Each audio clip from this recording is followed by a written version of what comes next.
Alikho elishona lingenazo ezalo yamkela ke nazi ezihamba phambili.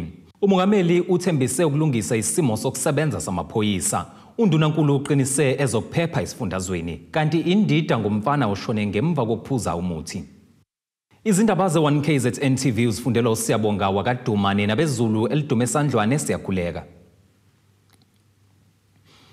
Umengameli wakuleli uCyril Ramaphosa uthi bayavuma ukuthi isimo samaphoyisa kanye nabasemajele abasebenza ngaphansi kwaso kumele sithuthukiswe ikakhulukazi imihlomulo ebhekelele ukuphepha kwabo uma besemsebenzini ngenxa yokwanda kwezigameko zokudubulana phakathi kwamaphoyisa nezigebengu oholela ekudluleni emhlabeni kwabombutho besemsebenzini. uRamaphosa usho kanje ekhuluma ngesikhathi kuvulwa ngokusemthethweni ingqungquthela ye-10 yokukhetha ubuholi yenyunyana yamaphoyisa kanye nabasemajele ebibanjelwe eThekwini. Ubuhlungu bokuhambela imindeni yamalunga ombutho wamaphoyisa adlule emhlabeni ngesikhathi esemsebenzini ngezinye zezinto ezibe seqhulwini lenkulumo kaMengameli wakuleli ngesikhathi kuqhubeka inkomfa yokukhetha ubuholi benyunyana iPop Crew. uRamaphosa uthi ke sinzima kakhulu isimo esibhekene nalaba ikakhulukazi njengoba izigebengu zivuka umbhejazane. We agree that the conditions of employment of the police must be improved, particularly when it comes to things like danger pay. Yes, things like housing. As South Africans, as we have watched how our police men and women are now taking the fight and the battle to criminals, and how you are tackling the cash and transit heist, and how you are dealing with illegal miners, and how you are dealing with all those who do wrong, the construction mafia. And I know when you do that, you are putting your lives in danger. And I cannot but applaud you for the absolutely fantastic work that we are seeing you doing right now. Ukubanjwa kwalenkomfa eThekwini kuze isikhathini lapho isifundazwe KwaZulu-Natal sesiphenduke inkundla yokuchitheka kwegazi ngenxa yokwanda kwezigameko zokubulawa kwabantu usuku nosuku ikakhulukazi emalokishini afana neNanda, KwaMashu namanye.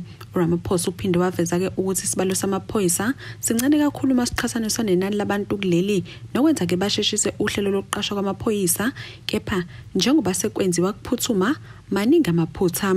Uveze ukuthi bakhiphe imali yokuxhasa izinhlaka ezilekelela amaphoyisa ngakho bafuna isebenze ngendlela efanele kwazise mkhulu umsebenzi wenzayo kuzotshalwa amaphoyisa kwizinhlaka zamaphoyisa esiphenya amacala abucayi. Of these that we have recruited, close on to 3,000 will be allocated to the South African Police Service as detectives. So they will be trained as detectives, and we will also be posting a number of them in specialized units of the police as we are doing now. We must acknowledge that we still have some way to go before we have a satisfactory ratio between police personnel and the population. Umengameli walenyunyana ukhale ngokungabambisani ngendlela efanele kwalezi inhlaka ikakhulukazi izinkantolo njengoba ethi ke ziyehluleka ukuyisa izigwebo ezifanele. There is where this chain break. It is the Department of Justice. Because all Department of Justice now in November, they are not interested in prosecuting people. In fact, they are planning their holidays. They are taking their caravans. They are taking their caravans to the sea, only to find that all those whose attendance to court have been secured by the police are not prosecuted, but they end up in prison. Kulindeleke ukuba lenkomfa ihanjelwe ungqongqoshe wamaphoyisa kuleli kanye nokwezobulungiswa nabanye. Ezindabeni ze1KZN TV kube kuntomkhona Mvubu ngeseThekwini. Sezimi ngomumo ezokuphepha esifundazweni KwaZulu-Natal njengoba isikhathi samaholide akisimusi asesemome lokhu ke kuvezwe uNdunankulu noMusa Dube-Ncube ethula ngokusemthethweni izinhlelo zokuvikela kuphinde kuliwe nobugebengu kwelikaMthaniya. uDube-Ncube usho kanje ehlangene nezinhlaka zonke zezokuvikela enkundleni yezemidlalo eHammersdale kanti uphinde wadlulisa izinsiza kusebenza ezizolekelela amaphoyisa kanye namalungu omphakathi alwisana nobugebengu okubalwa ke kubona izimoto kanye nokunye. uNdunankulu wesifundazwe KwaZulu-Natal noMusa Dube-Ncube wethule izinhlelo zokuphepha njengoba sekubhekwe emaholidini yaKhisimusi. uDube-Ncube ubehambisana nongqongqoshe zokuvikela komphakathi esifundazweni uSipho Hlomuka kanjalo nowezempilo uNomagugu Simelane. Siyabona amaphoyisa abhiza ayasebenza ayazibopha izigilamkhuba, siyabona ngisho nama drugs bayakwazi ukuthi bawafune bawathole babophe izigilamkhuba okuqonda khona ukuthi ngempela ukubambisana kwethu sizinhlaka zokuphepha kuyinto ebalekile kodwa siyafisa nokucela imphakathi yethu ukuthi nayo ibambisane nemphakathi kakhulu kanye namaphoyisa imphakathi kube yiyo qala engamaphoyisa kunokuthi silindela amaphoyisa ukuthi azokwazi ukuyobona umuzi nomuzi ngoba izigilamkhuba nezigebengu zifihlwe yithina siyimphakathi ezindlini zethu. Kodwa uma ngase senze isiqiniseko sokuthi izigebengu asizicashisi izigebengu siyazibika singakwazi ukuthi sonke sihlale siphephile sonke ngisho nabantwana bethu nemndeni yethu sazi ukuthi nangalesikhathi samaholidi sizobe sikhululekile. uDube-Ncube uthi bajabule ngokwazi ukuthenga izinsiza ezahlukene zokulwa nobugebengu. Kule mali le esasithe iminyango kahulumeni ehlukahlukene ayibeke imali eceleni le mali sihlanganisa ekulwisaneni nobugebengu ezinye imoto lezi kwezu 95 esizithengayo sizithengela ama-community police forums ukuthi asize amaphoyisa ekulwisaneni nobugebengu. Sibathengelile ke nama-uniform abazobe bewagqokile, sibathengelile namathoshi, sibathengelile nezinye insiza zokusebenza. Izinhlaka ezilwa nobugebengu emphakathini zamukele izimoto. Sirelaya kakhulu ey'teshini ngokwemoto zokuthi sikwazi ukumuvayiza abantu be-CPF. Nasey'teshini thothi iy'moto ziyashota so now mangabe uhulumeni KwaZulu-Natal selethe iy'moto ey'fana nalezi kuthina ilapho esithi khona sokwazi ukwenza umsebenzi wethu ngempumelelo. Njengoba sesithole le imoto ngicabanga ukuthi osisebenzela kakhulu noma silekelela kakhulu ukuthi umsebenzi wethu njengama-community police forums sikwazi ukwenza kube kalula ngoba ayikho into engeke sisho nje ukuthi asibi nazo insiza kusebenza sinazo kakhulu. Kanti umkhuzi wamaphoyisa esifundazweni uthi isifiso sabo ukubopha izigilamkhuba hayi ukuzithela othulini wabese yazinxusa ukuba zizisondeze emaphoyiseni. Kube kuhle mangabe uziceba wena usho ukuthi ngenze lokho kubi ukuze abantu bakwazi ukuphepha. Mangabe bengakwazi ukwenza lokho soze sibafune thina sibathole. Mase sibathola ke sithembe nakhona ukuthi masibafuna abazukuthatha ikhali bafuna ukusilwisa. Ngoba mase bethatha ikhali befuna ukusilwisa uzobe sekuvuka impi ngicabanga ukuthi abazimisela ukuthi baliswa nohulumeni wonke. Ezindabeni ze1KZN TV ngu-Ayanda Dube ngiseHammersdale. Ufuna ukulungisa umndeni umntwana ophuze impushane yokwehlisa izinhlungu zekhanda ebelimphethe maqede wagula endaweni yaseMthwalume noma singeke sidalule igama lohlobo lwesidambisa izinhlungu esiphuzwe umntwana kodwa ke uthunyiwe Gumede uthi unezinsolo eziqinile zokuthi umntwana wakhe ubulewe ilempushane yokudambisa izinhlungu njengoba ethi uma eqeda nje ukuyiphuza wavuvukala emzimbeni maqede wabhecika kwangathi ushile kanti ke lesidambisa izinhlungu umntwana usithenge ezitolo zabo kufika kuleli. Kusenzima ukwamukela ukuthi umntwana wakhe akasekho njengoba ethi indlela ashone ngayo imhlukumezile. Uthunyiwe Gumede uthi umntwana wakhe kuthiwa waphathwa ikhanda esikoleni waphuza impushana yokudambisa izinhlungu ayeyithenge kwisitolo sabo kufika kuleli. Naso lokuthi iyona imbangelo yokushona komntwana wakhe. Uthi uqeda ukuyiphuza wabese yabhicika emzimbeni kwangathi ushile. Lenze kuqala ngomlenze kunyuka kuyogcina phezulu enyongeni. Sithe sathi sibheka lelo nyonga ngoba kwangazi ukuthi into eshile kahle kahle sayitshena ukuthi njoba kuyinto eshile kuzoba into mhlambe ezobuye ibuze yini iphele. Sekusuka kwakwakheka amapanyazana nawo futhi sabone ngazi ukuthi hayi amapanyaza angathena azobuye mhlambe aqhuma phele. Kanti ngesikhathi sinake lo mlenze kuzonyuka ngengalo ingala sinakile thina. Engalweni ke kwasekonakele kakhulu ngoba sabona khona ngoba sekubhidlika ubuvu.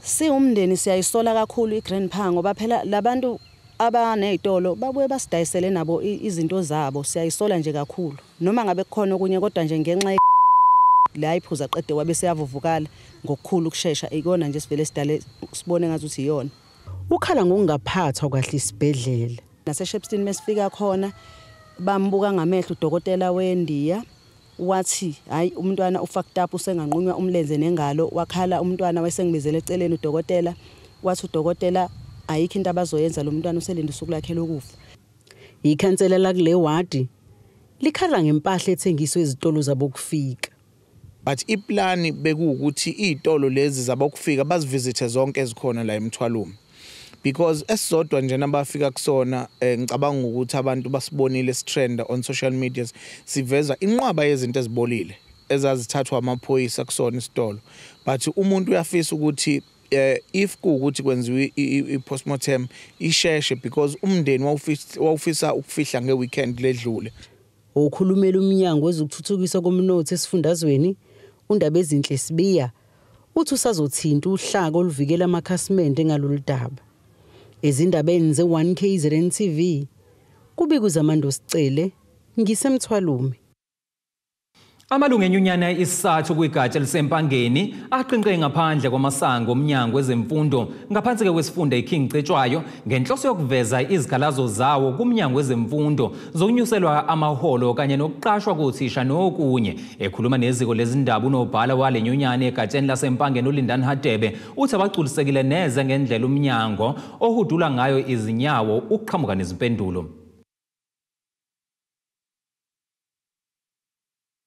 Amalungu enyunyana yothisha isathu egatsheni lasempangeni aqinqeke ngaphandle kwamahhovisi omnyango wezemfundo esifunda iKing Cetshwayo enyakathoni likamthani yempangeni ukuzwakalisa ke isikhalazo zawo ukuqhinqa kwalamalungu kuza ngemuva kwemashi enkulu eyayisethekwini ngo-October nokuyilapho ke babehambise khona uhlu lwezikhalazo zabo emnyangweni wezemfundo nasehhovisi likaNdunankulu nomnyango wezezimali laba ke bathi abajabulile ngezipendulo abazithola ngokuthi ke imali ayikho baqhubeka ke bathi ke awukho umsebenzi ozoqhubeka esikoleni uma ke lezi zinto zingalungiswa ayike asikwazi ke nathi ukuthula ke phela ngoba njengoba sibona nje sila izikole zonke ezikhona la kwaZulu Natal in particular kule ndawo esikuyona asebenzi unya kuphela ukuqhubekayo examination ka matric other than that yonke into imile ama pickets aqhubeka ezikoleni we members so we decided to take leadership nathi ukuthi sizela njenge leadership sizozwakalisa ke ikhalo lelo emahhovisi omqhashi kule ndawo kuhluko lwabo lwezikhalazo singabala ukuqashwa kothisha abaka grade R ngokusemthethweni nabo ke ukuze bekwazi ukuthi ke bathole imihlomulo kahulumeni etholwa ngabanye kusenjalo okunye ukuthi bonke abasebenzi bathole 1.5% wenkokhelo kwimiholo yabo phecelezi i-pay progression nabathi ke kwakumele bawuthole ngoJuly walonyaka kodwa kuze kube imanje ke abakaze bawuthole sekuyipicket nje to emphasize ekuthenini ikole as we speak azinayo imali ama norms and standards awakhokhiwe grade R ba qualified abaqhashiwe ngokufanelekile bathola ama benefits eminyangweni wezemfundo kwaZulu Natal i-pay progression efanele ithole bonke abasebenzi baka-education including those aba-office based u-1.5 okufanele uthole ngoJuly awutholakele kuze bemanje basimla kumhla ka7 kuNovember la kwaZulu Natal konakele kwaZulu Natal kuningi ngaya le uma sithi izikole zibhali exam yangaphakathi internal examinations njengoba sihlezi la hayi ngoba sinqaba kunqabene umqhashi kwenza lokho kube possible because ayikho imali there are no papers there is nothing to run and manage examination lesi case indaba zo1KZN TV ngengusamkeliswe Nqulunga kusempangeni ake sihlabe ikhefu sihlangabeze masibuye ezitolo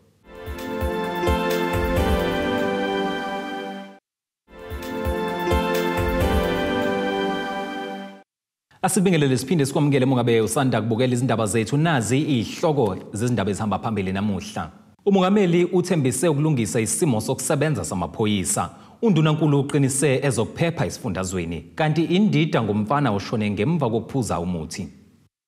Umeya kumasipala ekwamaphumulo uzibuyile khuzwayo Dlamini uthi sisesiningi isikhalo sokushoda kwamanzi ezindaweni eziningi ezingaphansi kwalo masipala. Ukhuzwayo Dlamini usho lokhu ngesikhathi kunomcimbi wentuthuko edidiyelwe ebihlanganisa amawadi ehlukene emcimbini obubanjelwe ehholo lomphakathi iPhakade. Kulezi imbizo zentuthuko edidiyelwe eqhubakalayo kulo masipala isikhalazo isaqhame phambili ezokushoda kwamanzi emphakathini. Eyintweni ezifana njengentuthuko emphakathini, amanzi iwona athi sinenkinga kakhulu nawo.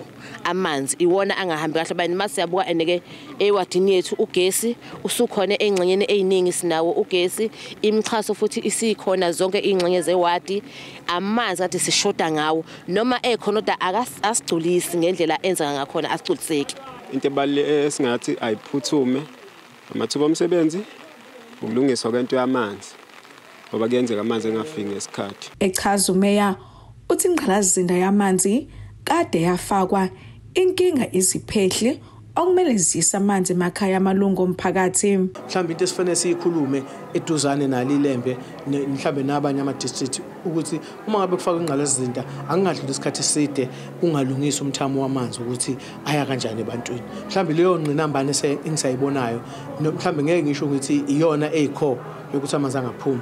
Kodwa ukubuka isikhathi sokuthi lesa scheme sasengcebo kade sa implement but amanzi besingawakhiphi and abantu ebohona balale sebeze bazazela bazilegalizela bona amanzi bafaka emzini yabo ngongemthetho. Sekufanele kuspende imali ke manje futhi sekukhishwa lamapipe, sekufakwa amapipe angisemthethweni ngoba abantu bebona amanzi ekhona esihlanzini manzi kodwa engafiki kubona.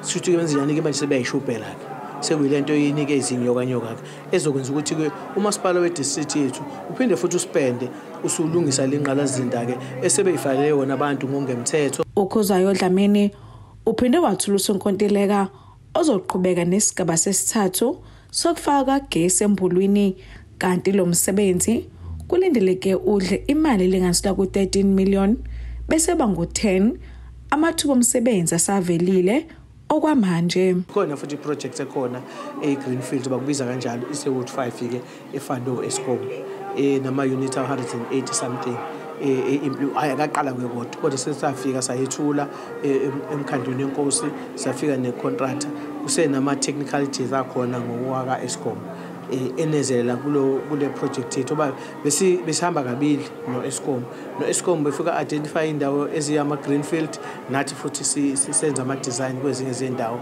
sihlangane phakathi. Kodwa nje ngingakubeka ngokuthi more or less 70% to 80% kamaphumulo wonke sunawo ugesi sekulezo ndawana nendawo nithola ukuthi ayinawo ugesi. Yona namhlanje njengoba sikhona kuseni besenza phase 2 waseWard embulweni. Kodwa Uthembise wezindaba ze1 KZN TV ku channel 261 ngikwamaphumulo. Usomlomo weshamthetho saKwaZulu Natal uNontembeko Boys uthi kubalekile ukuphumela emphakathini baxoxisane nawo ukuze ukuthi ngakube izinsiza abazihlinzeka umphakathi uyazithakasela yini. Usho lokhu ngesikhathi kwethulwa iParliament emphakathini ongaphansi kwesifunda ugu egama lakhe. Lapho ke bebethula khona umbiko ngezinto asebezenzile kulomphakathi. Usomlomo ke uthi lokhu kunika umphakathi ithuba lokuthi ubone igxathu eselhanjwe uhulumeni ukuhlinzeka ngezinsiza nokuguqula ke nje impilo yabahlali bakuleli. Usomlomo weshamthetho saKwaZulu Natal uthi ukuhambisa iParliament kubantu kungenye izindlela uhulumeni axhumana ngayo nomphakathi nokubona igxathu eselihanjiwe njengoba bebezokwethula umbiko ngezinto asebezenzile kumphakathi owakhela isifunda uku. Namhlanje ke siyayibeka umphakathi uzobe soyakhuluma. Lo hlelo ke ludala la ishamthetho saKwaZulu Natal. Kodwa abantu abaningi baye bangaqondi kukhona ucabanga ukuthi yimasilethi izinsiza kanti lona yi-public participation ezothi niyizwa njani insiza noma izidingo ezilethwa nguhulumeni. Uhulumeni ubese uyacacisa ukuthi sinohlelo lokwenza ukuthi nokuthi ube kumphakathi sokuthi hayi luhlu uhlelo lenu kodwa endaweni yangakithi mhlambe beningaqala ngalokho yindawo ke edala ukuthi thina uma sesiphuma siyobheka sibheke sizazi imfuno zabantu.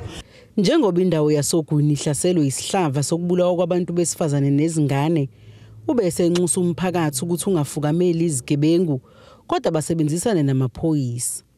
Kuliphakathi yasogwini ukuthi abantu ababulawayo kuyatholakala ukuthi bahlala phakathi kwethu, kodwa khona oyedwa kwazi ukuzofakaza emuzwa abantu babulawe emini, kodwa sibathola ofakazi ukuthi kuqiniswe ama-CPF, ngoba sibona ukuthi uma umphakathi ukwazi ukuba uqashise umuntu ungamenzi yingoba ukwethembana phakathi kwesiphoyisa nomphakathi kungekho.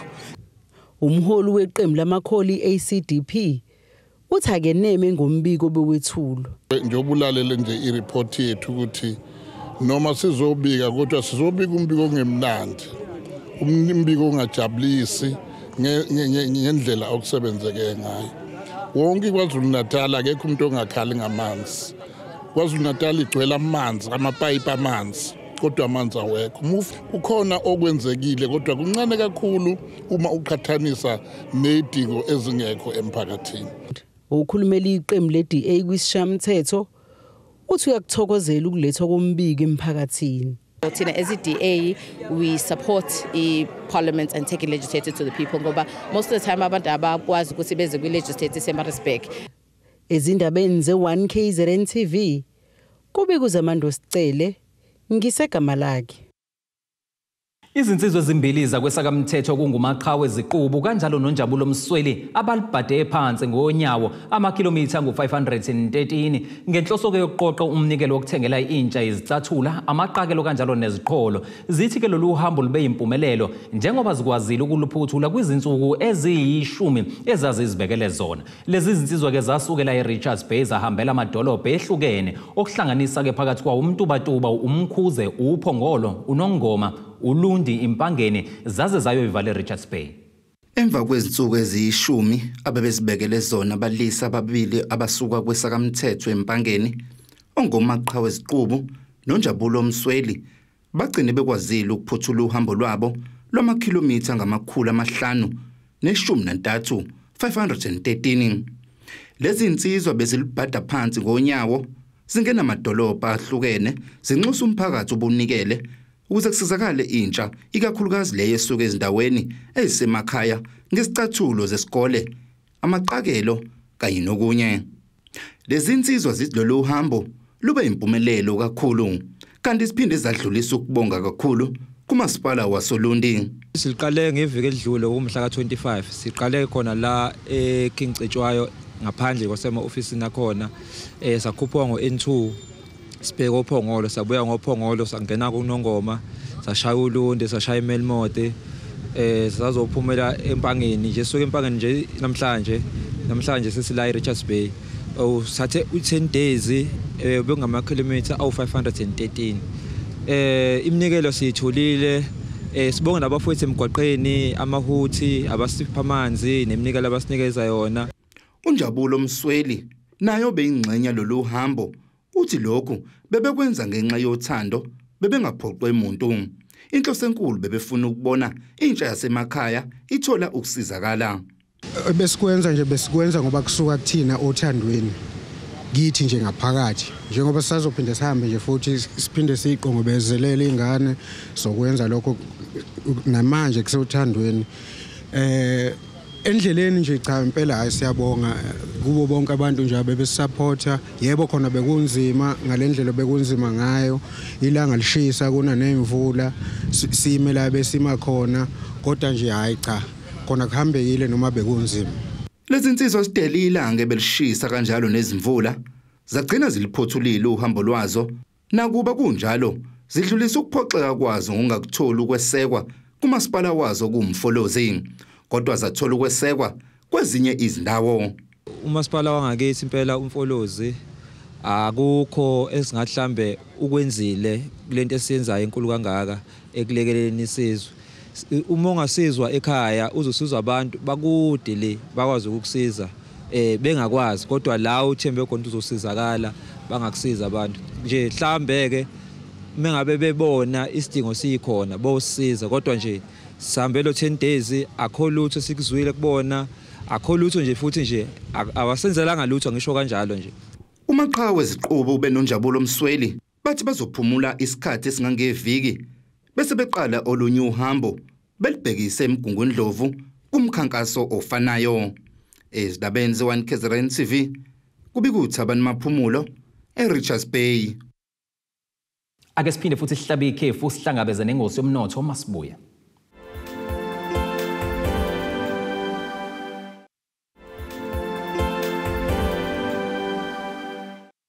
Siyakubingelela sekwamukela mongabe usanda kubukela izindaba zethu yamukela ke nazi izihloko zezindaba ezihamba phambili namuhla. Umengameli Uthembise ukulungisa isimo sokusebenza samaphoyisa. Undunankulu uqinise ezokuphepha isifundazweni kanti indida ngomfana oshone ngemva kokuphuza umuthi. Ake sikubhekele ngosini yezomnotho.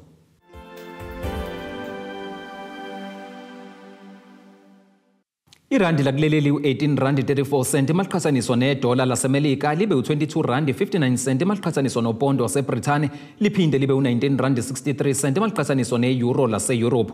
Igolide ke lona lingu-$1,971.70 i-ounce kuthi uwoyela ongahluziwe ube u-$85.18 umphongolo. Ake sikubhekele engosini yezemidlalo.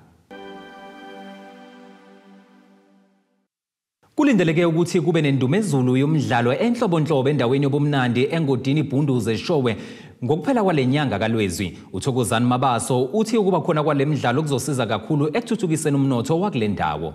Kulindeleke ukuthi kutheleke izikulungwane zabantu kwimidlalo eminyaka yonke ehlelwa endaweni ebizwa ngokuthi sengodini ibhunduze eshowe.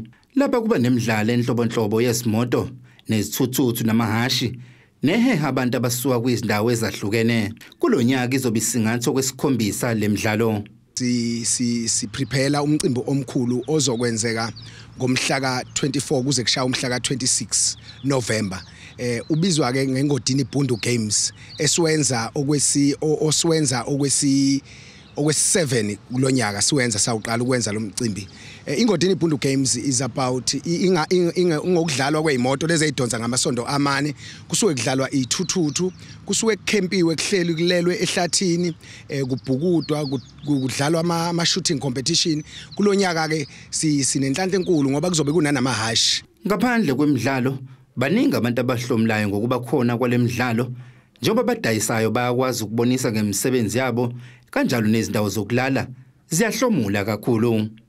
Lokhu kusimamisa nomnotho wakumasipala uMlalazi. Silindeleke abantu abasuka onke ama provinces njengoba kuzobe kukhona abasuka eNorthwest, sesitholile kunabasuka eMpumalanga, kunabasuka eLesotho, kunabasuka futhi eZimbabwe esebeshila ukuthi bazofika beze nezimoto zabo zamasondo ama4x4 ukuzodlala nokuzothamela lo mcimbi usudume kangaka. Ngenxa yokuthi lo mcimbi ukwazi ukuthi ufukulise umnotho kubantu bakithi, more especially masibuka umnotho waseyindaweni zasemakhaya because indawo yethu isemakhaya lawa asadla imbuya ngothi.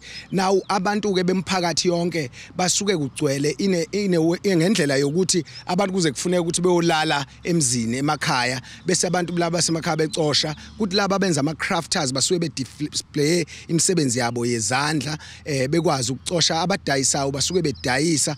Ngaleyo ndlela leyo ngisho indawo zokulala zisuke ngasekho sezigcwele zonke. Lena yenye yezindawo ebonakala iheha kakhulu abantu abasuka kwezinye izindawo nephinde ikhule ngesivinini kakwezokuvakasha. Ezindabeni ze-1 KZN TV kubika uThabani Maphumulo eMpangeni. Ake sikubhekele isimo sezulu esingalindeleka.